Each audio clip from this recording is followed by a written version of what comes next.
Hey,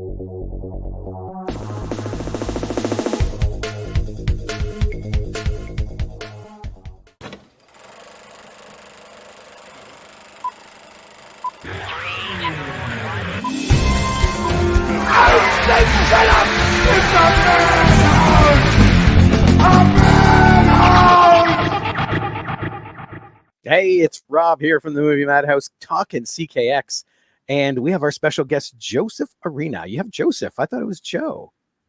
Well, I go by Joe, Joseph, or you can go by the Italian name Giuseppe, but it's all the same, right? There we go. How are you today, Joe? I'm doing, as I like to typically say, not bad for an old grandpa.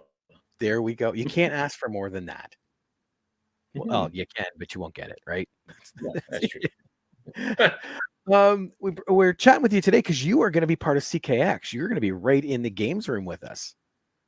Yes, I saw the map recently, Rob. I'm somewhere between the Jurassic and the other side of the gaming area there, and I'll be there, of course, with my games and my books. Right. So there's one of the games. I don't know if you can see that. There will be a number of them available in different versions. Perfect. And So, there we go. We'll bring that map up just so people can see. Yeah. There we go. And yes, So you are at S44. And what does that stand for? Score 44 is the name of the actual card game. It's a series of card games. So the one game allows for multiple games, and eventual additions and alterations and versions will allow for considerably more. Eventually, the goal will be to have a product that will allow for several hundred games. Nice. So that's kind of going on in there, as well as other little things that you have that you're bringing, correct?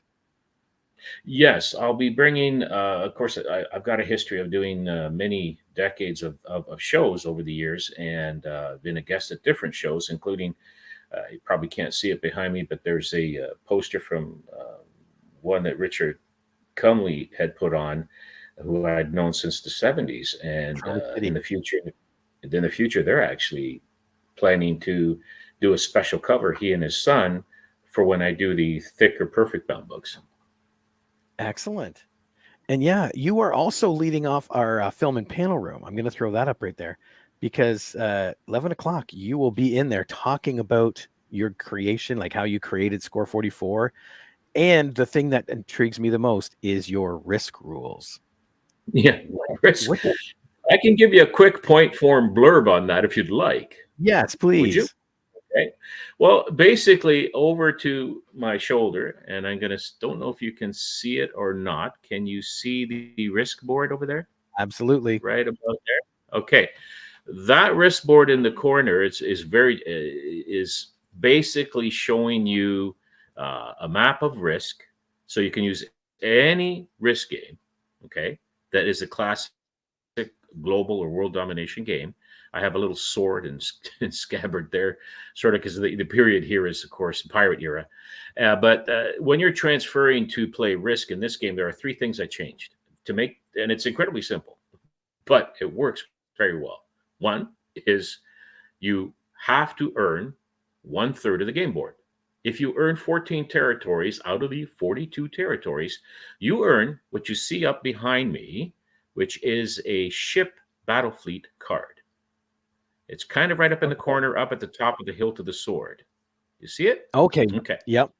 So there's that. Now that is basically a mobile continent contained on ships, because you've got all these fleets there, and they can attack within this is the second feature, a 3-minute time limit anywhere on the board, any coastal line, which means country borders don't matter.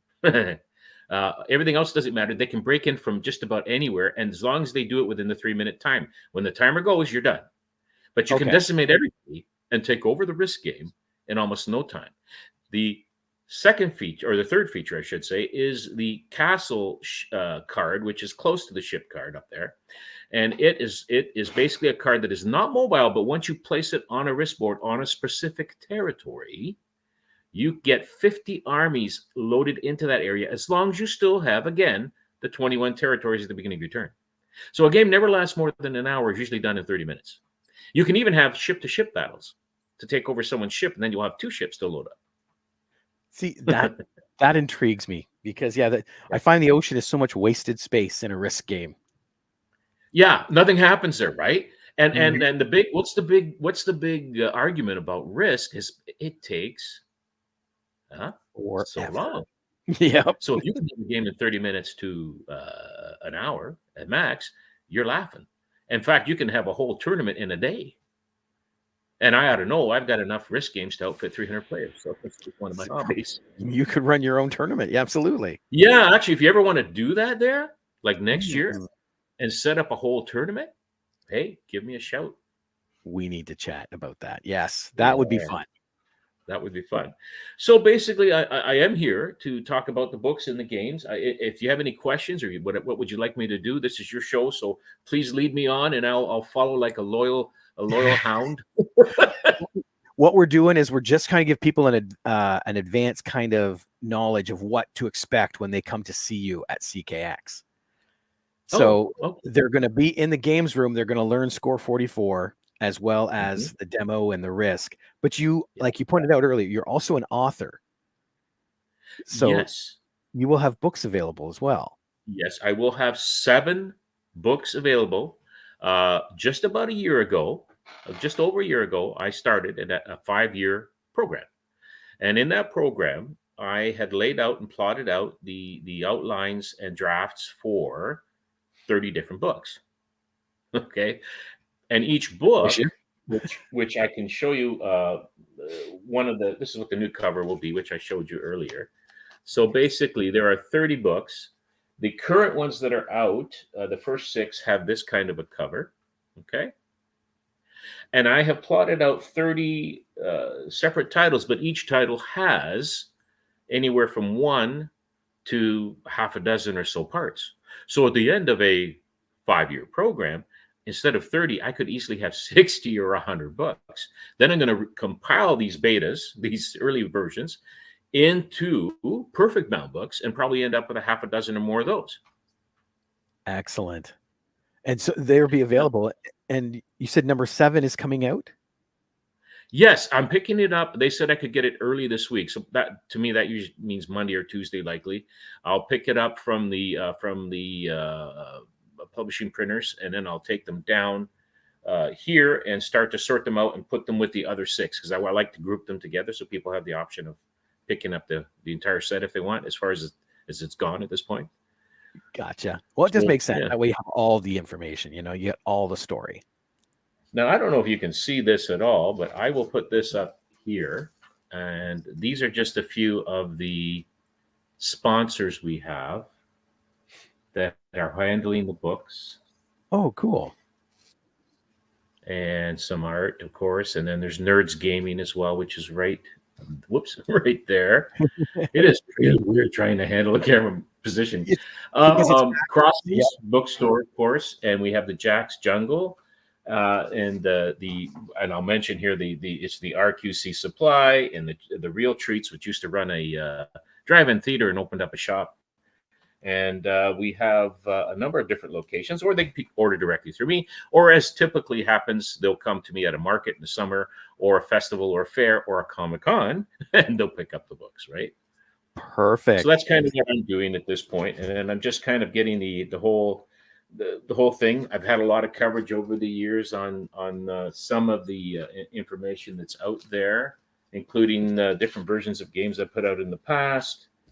Uh, of course, my pre-internet era. I don't know if you want to talk about that, but I did the original paperback. There it is, original paperback, and which is quite rare now.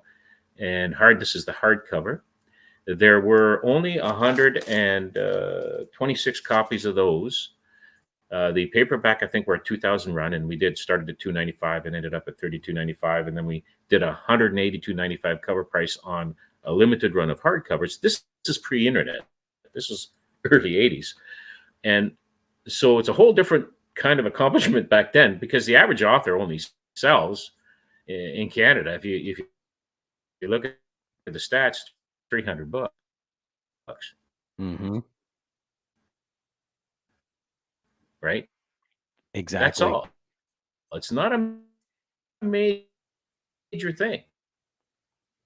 It's not the $1 million right? company that people think it is. 100 and like, are you still there? Yeah. What's that?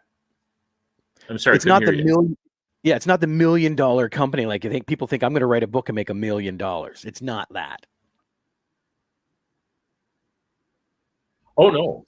Oh no. I mean, I'm a senior, and if I make a little bit here and there to supplement the typical senior's pension, hey, that's great. And if I can have fun with it and take it as a hobby and develop it and it grows, great. That would be phenomenal. But I have no delusions of like, I'm not going to be the next George Martin. Okay, I mean, or Tolkien. But I do have my own style of writing, which is different, and I tend to write in unique perspectives too.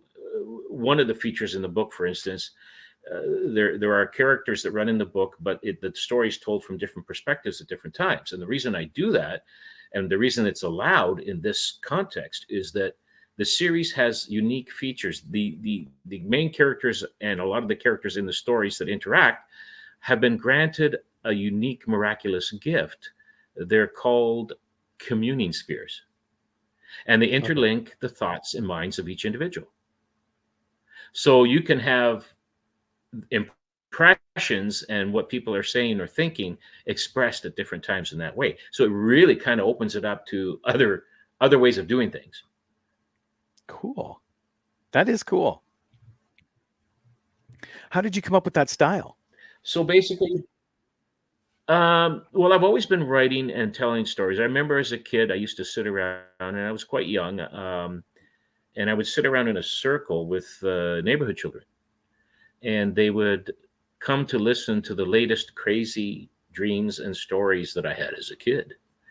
And here I am at that time, just a 3-year-old kid, and I had kids my age and 2 or 3 or even 4 times my age. So some of them were up to 9 or 12 years old, and they hung on every word. And I thought, oh, okay, I got something here. Mhm. I started writing in a way that was legible and discernible once I got into grade school. Early stuff was pretty much pictograms with a few words here and there, and the rest was embellishment as I told, right? But once I wrote the story in grade school, which was based on this, the hardcover, the teacher liked it so much she had me read it to my class. And here Oh, I am, that's 3 years cool. old. I'd never done this before, or not 3 years old, 8 years old, 8 years old at that time. 3 years old when I started drawing and writing, but 8 years old when I wrote this assignment, which was, you write about anything you want, write about it. So I took 200 pages of foolscap, and I wrote on both sides until there was no room, almost no white space. And so the teacher went through this, and she like went painstakingly through what I'd written, because I am not an editor, but she went through this thing and but she liked it. And so she said, I want you to read this to the class. And I said, no, I'm not. She says, yes, you are. No, I'm not. Yes, you are. I said, okay, fine, I'll read it. So she has me to the class, and then she arranges another time for me to do it, and she invites the older classes to hear Oh, the same cool. story. And I'm going, oh, wait a minute. It's one thing to read to 20 odd kids in a class. Now you want me to read it to all the other classes? And I ended up reading it for the whole school. That's And awesome. it went really well later on, of course, the history on that. And that's always been my thing. And I've had the encouragement over the years of getting advice from different people. Don Heron, you might remember, is an actor, author, and used to play Charlie Farquharson years ago. Majel Barrett Roddenberry gave me encouragement. Gene, all these different characters throughout my life. Judith Merrill, they said, "Hey, you can write good science fiction." But Judith's comment was interesting. She goes, but I think your ability for bump and humor is even greater. So I add humor throughout my writing style, right? Because I want people to go, oh, I can relate to that. Oh, yeah, that's funny. Or I can understand that, or even see myself or someone else I know in this, right? So I do that. And I say, if you're going to write a story, throw some humor into it, as well as the excitement and the adventure. But you got to put Yeah, a little twist here, a little up and down, right? that is cool. So what else would you like to know, Rob? Well, let's touch back on what you're going to be doing at CKX in the games room, because you're going to be there at the table with Score 44. How tough of a game is this to learn? Oh, not hard at all. The game itself is numbered from 1 to 21. Okay. So there are Mhm. 6 suits numbered 1 to 21 and a wild card for each suit. Okay. Once you understand that, I was hoping to find the. Do I have something? I'm going to grab a visual aid. Is that good? Can I Okay. bring a Yep. visual aid in? Absolutely. I'll go back to the map and Yeah. point out a Okay. couple things while you're gone. That Oh, here it right. is. Oh, good. Right beside Joe, we Fantastic are going to stuff. have the Jurassic Adventure Kids Zone. Steve Buckley's running that, and that should be really cool to look at. But now back to score 44. Let's go back to this. Okay. I'm trying to get the right positioning here on this. Can you see this at all? There we go. Yep. Ah, here we are. Okay. Now we're talking. So I'm going to point to this and hopefully you can see it. But oh my goodness, Joe, you're not very steady, are you? No, that's okay. So there are cards numbered 1 to 21, which are up. If I can find where they are. Okay, there's a wild card at the top. So I'm going to put that in there. Okay. Can you see that wild card at the corner right there? Yes. See that? With the gold bar down the That's the middle. wild card. Yeah. And then there is a penalty card, silver 15, and Okay. a penalty card, gold 19. The cards go from 1 to 21. Just below that, you'll see the 1 to 21 and the backs of what some of the card editions look like. Okay. And then you'll see option cards below that, which is a different version you can play with this game, which allow you to change positions and turns and make people steal their cards, or you have treaties and so forth. But the object of the game is on this board, and I'm just going to set it down now because it's difficult to handle that and explain this. But 1 to 21 are the numbers. The wild cards could be made from 1 to 44. Okay. So Okay. the object is you have to match a number on the table. 6 cards get placed face up. 4 cards are dealt out to each player. You look at your 4 cards. You can only use one of them to pick up and match a card. So for instance, let's say you have a 21 and a 21 is on the table. You can pick it up. Or maybe there's a 10 and 11. You can pick it up. Okay. Now, if the 20, if there's a 21 on the table and a 10 and 11, or a 7 and a 14, okay, you still have to go for the 21 because whenever the true card is on the table, you have to take it and not the combination. Gotcha. Make Okay. sense? Yep. So you get points for most cards, collecting most wild cards, which can be turned from any number to 144 in order to pick up more cards. Most clean sweeps, and I'm going to explain that to you right now. There is a tutorial online on YouTube on how to play this game, but I'm going to give you this quick version here. So you basically can clean sweep everything if you have a card that equals the total value of the number shown, Mm-hmm. either one card or more that's down there, but you have the total value in your hand in one card, like a wild card, or a 21 or something that's enough to pick up everything. You go down, you scoop the cards off the table, you put one card face up like this, okay? And then you put the other cards face down like that. The card that's face up, you can see how it sticks out. That Yep. card becomes a 3-point marker. There are star cards in the game, 48 of them. If you collect 20, then you get 20 points. Each clean sweep, by the way, is worth 3 points. Every time you clean sweep and put that card one face up, one face down, that's worth 3 points. You get 10 of those in a game, it's 30. And the object, of course, is score 44, is to score 44 points. The other advantage in the game is you get points for most cards, most wild cards, and then there's the big one, the Pegasus unicorns. So if you get, which is one of the main creature characters in the book, but if you get the Okay. Pegasus unicorns, because the game is mentioned in the books, you have to collect the majority. There are only 30. So if you have a table, and again, this game can go from 2 to 24 players.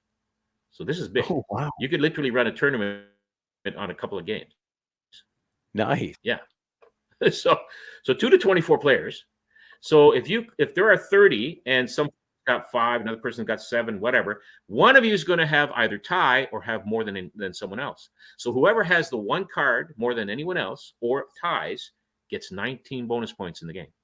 And the only 2 penalties are, again, as I mentioned earlier, the silver colored, kind of a silver gray colored 15. If you get that card, you have to deduct 7. If you get the gold 19, you lose 12 points. Now, you would think out of a deck of 144 cards that it would be difficult to avoid those 2 penalties. It is not. And I'll tell I'm you thinking why. Because the the first penalty card cards, I when would you play draw. them, yeah, no one wants to pick them up, right? So unless someone's brave enough to take it and think they'll have enough points, no one can clean sweep after that. So some people wait or do it early to stop others from clean sweeping. But the other way you can get these cards is at the end of the turn of the deck. Once the deck is gone, the game is pretty much over. You just play out what's left in your hand. You have to play out your cards, but whoever picks up last gets whatever on the table. Now, that could be good. That could be great because you could have all kinds of star cards, Pegasus cards, whatever on the table. But you might have one or more of the penalty cards as well. So that gives you score 44 in a nutshell. Yeah. And it's basically a couple of minutes to grasp once you've started, and 20-minute game, and it's done. Now it goes faster with more players because the deck disappears faster. That I believe, from the sounds of it, that I really believe. So, and eventually, I want to be able to adapt it to all kinds of games. So you will be in the games room showing people how to play this, as well as in our film and panel room. Joe, thanks for coming to CKX. I can't wait. It's only 2 weeks away now. Would you like a blurb read from the book, or are we out of time? We're kind of we try and keep these small so people will watch them, because the longer they get, the less they want to watch them. So this gives a great show of what Joe Arena is and what he will be doing at CKX. So thank you so much for coming on today. Yeah, I'll see you down there. We'll have some more fun then. Okay, and remember, CKX, April 27th, April 28th at the John D. Bradley Center. I'll be there. Joe's going to be there, so you need to be there too.